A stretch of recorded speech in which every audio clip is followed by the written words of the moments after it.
Power of educating officer in RERA, यानी educating officer की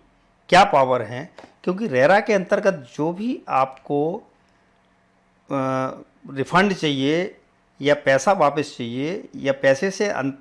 संबंधित कोई भी काम होगा, पेनाल्टी से संबंधित कोई भी काम होगा, वो एजुकेटिंग ऑफिसर ही करता है। रेरा अथॉरिटी के अंदर एजुकेटिंग ऑफिसर होता है, जो डिस्ट्रिक्ट जज लेवल का ऑफिसर होता है, वो ही आपके पैसों का जो भी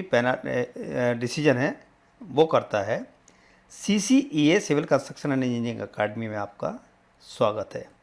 देखिए, एजुकेटिंग ऑफिसर के जो पावर्स हैं वो सेक्शन 12, 14, 18 और 19 के जितने भी इससे संबंधित 12, 14, 18, 19 से संबंधित जितने भी केसेस होते हैं वो एजुकेटिंग ऑफिसर ही डिसाइड करता है। जैसे सेक्शन 12 में क्या बोलता है कि यदि कोई भी बिल्डर एडवर्टाइज,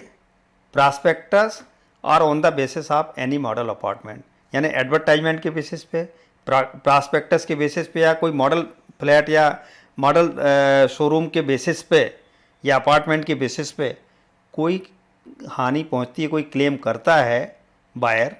तो वो सेक्शन 12 के अंतर्गत एजुकेटिंग ऑफिसर ही उसमें डिसाइड करता है कि इसको कितना कंपनसेशन देना है। तो उसमें कितना अमाउंट प्लस इंटरेस्ट जो भी है डिसाइड करने का अधिकार एजुकेटिंग ऑफिसर के पास है। इसी तरह से सेक्शन 14 के अंतर्गत सैंक्शन प्लान का वायलेशन हो या लेआउट प्लान का वायलेशन हो या स्पेसिफिकेशन से हिसाब से काम नहीं किया हो या एडिशन अल्ट्रेशन कर दिए हो या स्ट्रक्चरल डिफेक्ट आया और उसको 5 साल के अंतर्गत उसको ठीक नहीं किया या कोई भी डिफेक्ट वर्कमैनशिप, क्वालिटी या प्रोविजन ऑफ सर्विसेज में हो, तो इसका भी पावर जो भी डिसीजन लेने का कि क्या क्षतिपूर्ति की जाए, क्या इसका कंपनसेशन दिया जाए, वो एजुकेटिंग ऑफिसर के पास ही है सेक्शन 14 का। और इसमें एप्रोप्रिएट कंपनसेशन वो डिसाइड करता है एजुकेटिंग ऑफिसर ही, यदि ये इन सारी चीज़ों के अंतर्गत केस आता है तो। इसी तरह से सेक्शन 18 में एजुकेटिंग ऑफिसर क्या बोलता है, एग्जीक्यूटिव ऑफिसर के क्या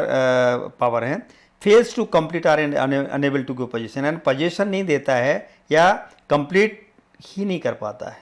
तो fails to complete or is unable to give position, तब भी इस केस में भी in case the allottee wishes to withdraw from the project, यानी यदि चाहता है अलॉटी के साथ मेरे को तो यहाँ से छोड़ना है, प्रोजेक्ट को फर्दर नहीं करना है क्योंकि मेरे को पोजीशन नहीं मिल रहा है, तो उसको amount with interest educating officer he settle करता है। इसी तरह से इसी सेक्शन में यदि कोई अलॉटी चाहता है कि does not intend to withdraw, तो उसके लिए क्या रिफंड करना पड़ेगा बिल्डर को,